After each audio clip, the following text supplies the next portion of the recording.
guys, welcome back to the Growth Gathering. I'm Shelby Garcia. I'm Jouleen. Well, I said my whole full government name. So Shelby Lene. Hi.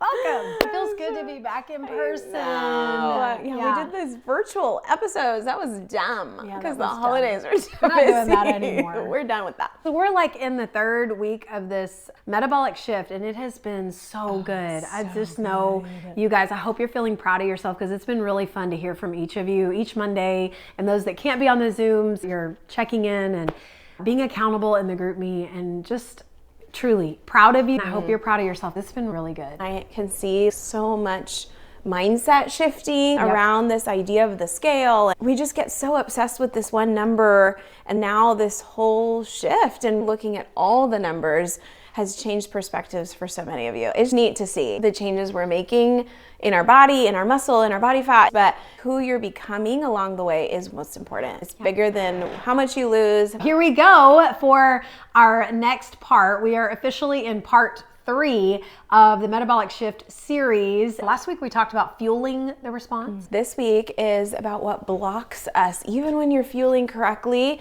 there's still stalls. Some people will say plateau. A lot of it is what is blocking the response, and it's resistance, our own resistance. There's other factors, other levers that may be keeping you from seeing the progress that you're wanting to see. So we're going to dive into this today. Yes, and so this week's episode is for those of you feeling frustrated. Are you feeling stuck? Or when you because it's going to happen, right? Yeah. This is really a great episode to refer back to when you're just like, why is this not working? Why am I feeling so frustrated? Why am I feeling so tired? Why am I feeling stuck? That's what we want to tap into today. The body stalls not because we're not doing enough. It's not because we need to push harder. It's because we need to remove resistance. And so we want to talk about what that resistance is and how do we actually remove it. At the end of the day, stress is emotional. Sometimes we can feel it physically, but it's very physiological. Our brains will compartmentalize stress. It's like my work stress and I try to leave it at work, and then my at-home stress or my financial stress or the situation with my family.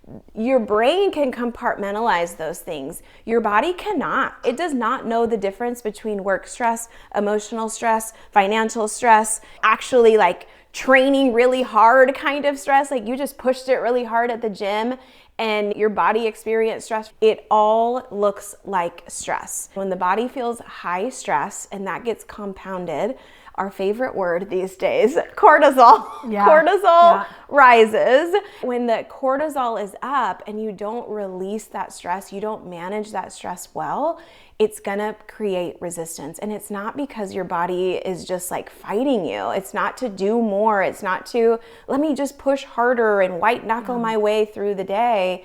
It's about your body is trying to protect you. It's trying to take care of you. All along this whole shift, we've talked about how your metabolism's not broken, it responds. One of the ways that your body responds to stress is to hold on and to protect. It's like a mom grasping her baby. When something is happening around her, it's protecting. And so it's gonna hold on to all the things we're trying to lose. Ultimately, it's gonna hold on to it. Well, and that's where our best intentions get a little confused. The most well-intentioned person can get off here because it is so natural and normal for us to want to feel like we're supposed to do more. If things are not going the way I'm going, especially those of us that are systems people, we're like, okay, I got to reevaluate the system. I got to do more. I'm not seeing enough weight loss on the scale, or we've heard people talking about their visceral fats not going down fast enough. Some of those other numbers that we're looking at on your smart scales are not going to change week to week. Some of those take time. And so it is natural for us to want to go,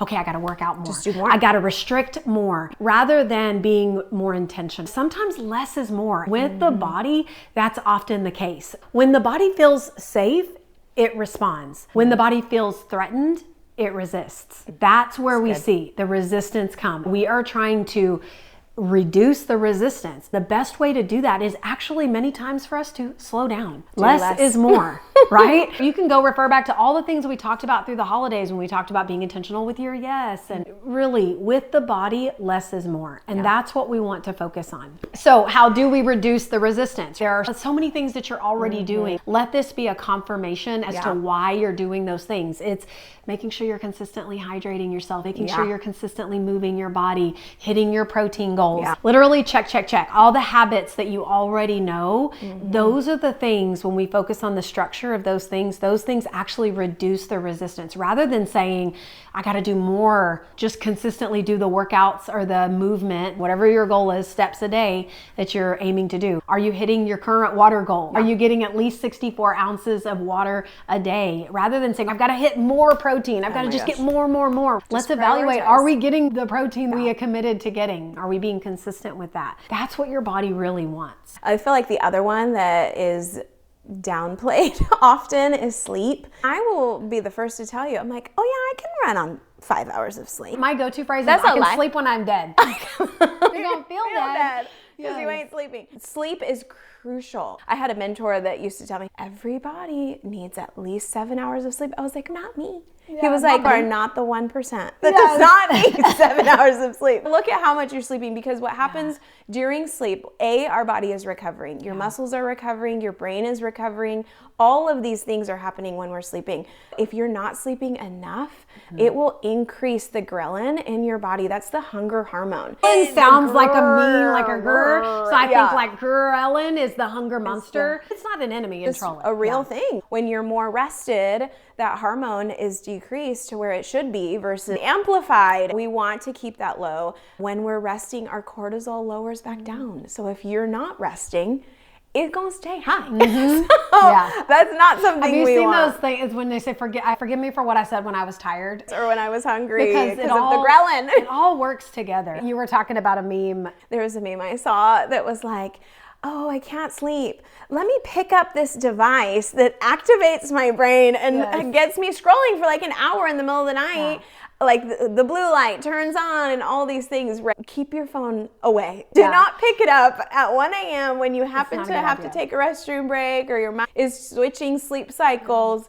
Don't pick it up. You need the rest. Your body needs the rest. Allow yourself to just sit in the calm, but really prioritize sleep. How many hours are you getting? Do we need to get to bed earlier? Do we need to move something or shift something in our day so that we're getting the proper amount of sleep? Because it's crucial. If you're doing all the nutrition, hydration, getting your steps in, and your sleep and stress are not managed, the scale is going to resist you. Your body is going to resist dropping body fat because it's holding on to dear life. I heard the analogy that it's like shoveling snow in a snowstorm. Just go inside. You're doing all those things, but not sleeping well and reducing your stress. That will create more resistance. It's the sneaky resistance. That may very well be the thing that's causing you to feel stuck, tired, frustrated, and overwhelmed. It's those other factors. Start small. Like, okay, I'm just gonna go to bed 30 minutes earlier. Instead of like, I gotta cut 2 hours out of my evening routine. Take it in small chunks. Anytime I'm trying to start waking up earlier, I have to take it in small chunks because my body does not want to wake up an hour and a half earlier than it normally is used to. Just 30 minutes. Add 30 minutes to that and then see if you can continue adding in 15-minute increments, little by little, but start resting more. Your body will thank you for it, for sure. So that's why this challenge isn't about extremes. We are not about this knee-jerk response. We're not about extremes. We're about consistent action, because when the body trusts you, it will respond. The body wants habits it can trust, and it will begin to respond. This whole metabolic shift is so much more about shifting your metabolism. It's shifting the mind and the response. If you've had a traumatic response to the scale, we're here to remove that, because the scale and these weekly scans are not about pressure. It's about data. We're literally just looking at information. Honestly, you stick with the plan, you're just going to see those things trend up. They may not trend up as quickly as you want, and that's okay. The timeline. Right? On your timeline. But it will consistently trend up, and hopefully you're already starting to see that. Our structured plans that each of us are on, that isn't about putting you in some kind of shackles. It's really just to help you create the habits. The community we have. The world would tell you, if you tell the things that you're struggling with, then it's going to create shame. This community community is about creating support. Yeah. So in all the ways that we so naturally want to create restriction or negativity, even comparison, like you put two people next to each other and start to compare your data to their data. That's not what it's about. It really is about supporting that's where your we body. can combat lies, and it's really just literally any negative thought you're having. Where's the lie in that? That it's supposed to give you unnecessary pressure. That's a lie. It's supposed to just give you data. Where's the lie in these habits you're trying to create? Oh, it's too much structure. Love the body you're in. I do want you to love yourself, but love it in the best version of yourself that you're called to have. That's the truth. This community, don't worry about checking in because you're just going to feel bad afterwards because you're going to compare yourself to all these people. Or even the idea of, I don't have time for that. And exactly. The reality is that it's something that's giving to you, that's going to help your mindset, help you get into this regulated place versus living in this negativity.